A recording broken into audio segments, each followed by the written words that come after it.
শ্রীভূমি জেলার চুড়াইবাড়ি সীমান্তে পুলিশের নিয়মিত নজরদারিতে মিলল বড় সাফল্য। রুটিন চেকিং এর সময় ধরা পড়ল বিপুল পরিমাণ নেশাজাতীয় কফ সিরাপ। আটক লরি চালক এখন পুলিশের হেফাজতে।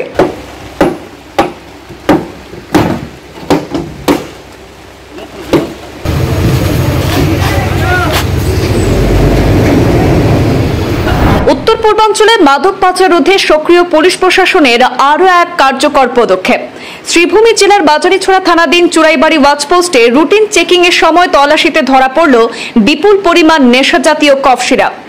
রবিবার সকালবেলা কলকাতা থেকে ত্রিপুরার আগরতলাগামী WB23D 7176 নম্বরের একটি 12 চাকার লরি চুড়াইবাড়ি ওয়াচপোস্টে পৌঁছালে গেট ইনচার্জ প্রণব মিরির নেতৃত্বে পুলিশ দল নিয়মিত তল্লাশি শুরু করে। তল্লাশির এক পর্যায়ে লরির ভেতর থেকে উদ্ধার হয়েছে বিপুল পরিমাণ কফ সিরাপ। পুলিশ সূত্রে জানা গেছে, আটক লরি চালকের নাম সৈয়দ আব্দুল। সে পশ্চিমবঙ্গের মালদা জেলার বাসিন্দা। প্রাথমিক জিজ্ঞাসাবাদে সে কফ সিরাপের উৎস এবং গন্তব্য সম্পর্কে সন্তোষজনক তথ্য দিতে ব্যর্থ হয়েছে। বর্তমানে পুলিশ তাকে হেফাজতে নিয়ে NDPS আইনের অধীনে মামলা দায়ের করেছেন এবং পাচার চক্রের মূল নেটওয়ার্ক খুঁজে বের করার চেষ্টা শুরু করেছে। উল্লেখ্য, গত এক মাসের মধ্যে দ্বিতীয়বারের মতো চুড়াইবাড়ি ওয়াচপোস্টে এত বড় পরিমাণে নেশাজাতীয় দ্রব্য উদ্ধার হয়েছে।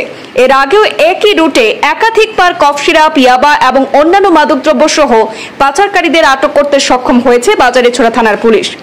স্থানীয়দের বক্তব্য, উত্তর পূর্বাঞ্চলের এই অঞ্চলটি দীর্ঘদিন ধরে মাদক কারবারিদের জন্য একরকম মৃগয়া ক্ষেত্র পরিণত হয়েছে।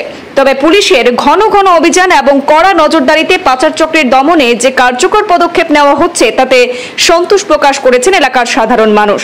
স্থানীয় ব্যবসায়ীরা বলেন যে চুড়াইবাড়ি দিয়ে প্রতিদিন শত শত গাড়ি যাতায়াত করে, এর মধ্যে অনেক সময় মাদক চোরাচালানের চেষ্টা হয়। তবে পুলিশ এ ব্যাপারে আরো সক্রিয় রয়েছে, তাহলে যুব সমাজকে নেশার ছোবল থেকে অনেকটাই রক্ষা করা সম্ভব হবে। স্থানীয় মহলে এখন একটাই দাবি যে আরো নজরদারি বাড়ানো হোক এই রুটে এবং চুড়াইবাড়ি সীমান্ত হয়ে যেন আর কোনো মাদক উত্তর পূর্বাঞ্চলে প্রবেশ করতে না পারে সেদিকে আরো কঠোর পদক্ষেপ গ্রহণ করা হোক। মালগুলা কলকাতা থেকে এসছে, আমি মালদা থেকে এসছি। আচ্ছা, মালগুলো কি কলকাতা থেকে নিয়ে এসে আগরতলা যাবে? হ্যাঁ। কত টাকা বিনিময়ে মালটা নিয়ে এসছো? তা আমার ড্রাইভারি বেতন 12,000 টাকা।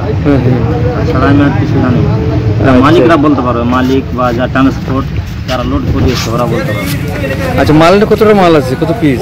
এটা আমার জানা নেই, স্যারেরা এখন বার করছে। আপনার নামটা কি? আমার নাম সৈয়দ আফ্রিদি। বাবার নাম? আমিরুল ইসলাম। থানা কোন জায়গায়? থানা আমাদের কালিয়াচল।